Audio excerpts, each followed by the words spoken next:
It's the world's most well-known secret society.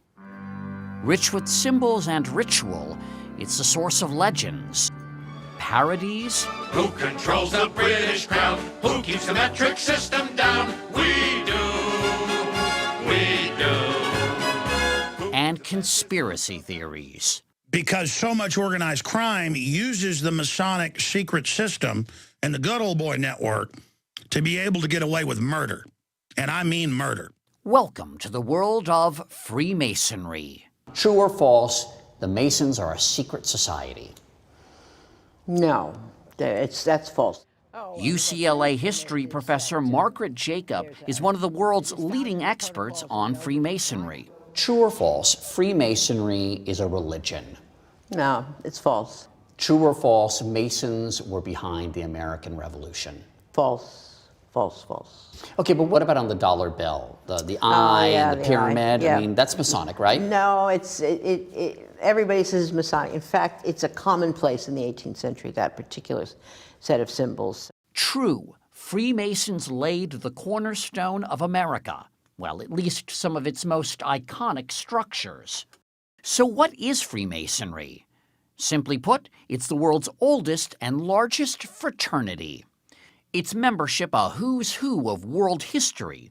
George Washington, Benjamin Franklin, Winston Churchill, Mozart, Davy Crockett, Franklin Roosevelt, Harry Houdini, Gerald Ford, Henry Ford, John Wayne, even Colonel Sanders. If you want to be a Mason, you can petition a local lodge for membership. You'll need to demonstrate good character and belief in some sort of supreme being.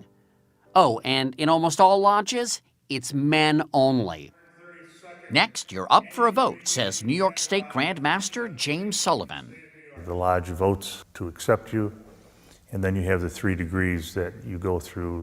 Once you earn the 3rd degree, and yes, that's where the phrase comes from, you can join any number of Masonic offshoots. Take Brent Morris. He's a 33rd degree Mason and a historian at the House of the Temple for the Supreme Council of the Scottish Rite of the Southern Jurisdiction. You know, it's that big building in Washington, D.C. This isn't like the Masonic Vatican, but it's an important building. It's an important building, absolutely right. It's one branch of Freemasonry in the United States, and that's our headquarters building. Inside, the Temple Lodge room is a stunner. And downstairs, there's this. This is the flag that Buzz Aldrin took to the moon with him. This flag, Supreme Council 33 Southern Jurisdiction, went to the moon. Wow. Now, if tiny hats and small cars are your thing, then there are the party animals of Freemasonry, the Shriners. You may know them better for their 22 children's hospitals, where patients don't have to pay a cent. The Masons are philanthropic. They reportedly donate $2 million to charity every day. Freemasonry began in medieval Europe as a guild for stonemasons, but lived on as a social organization. 1717, the first Grand Lodge is created in London.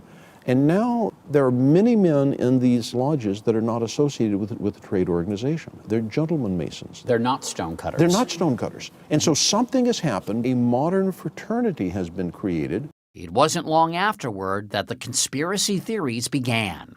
All these men with different neighborhoods, different professions, meeting in the cafe, breaking bread together, doing rituals. What could this be? So the response on the part of the authorities was, oh my God, this is a conspiracy. And so in 1738, Pope Clement XII issued the Catholic Church's first decree against Freemasonry, and it still applies today. In the U.S., Freemasonry flourished until its secrecy made it the object of suspicion here, spawning America's first third party, the Anti-Masonic Party. It elected 8 congressmen, but lost the 1828 presidential election to Andrew Jackson, a proud Mason. Let us pray. Today, Freemasonry has about 1.3 million members in the U.S., down from 4 million in 1959. Tell God and Heavenly Father, the supreme architect of the universe. Among the members today, African Americans, formerly relegated to a separate black-only branch of Freemasonry.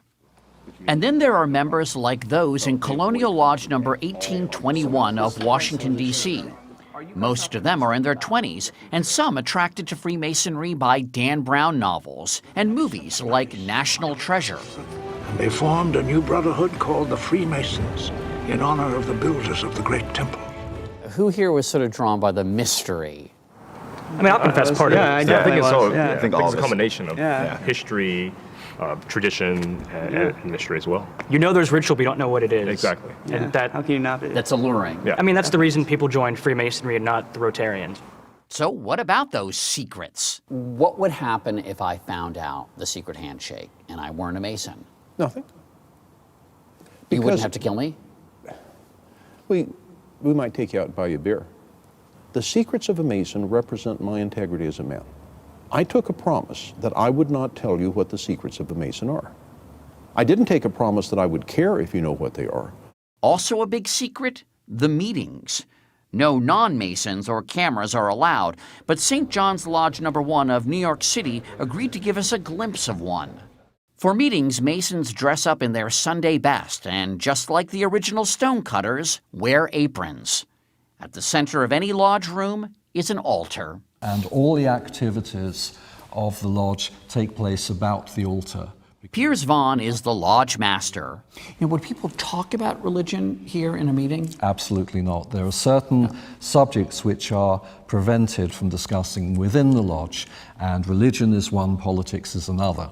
Religion and politics. Someone said that Masons were raised right. Yes.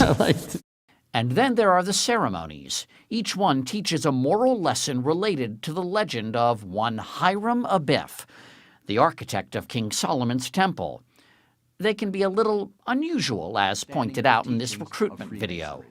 Even while blindfolded, try to concentrate on what you are asked, what is said to you, and what is happening around you. Everything will be explained to you in later sections of the degree.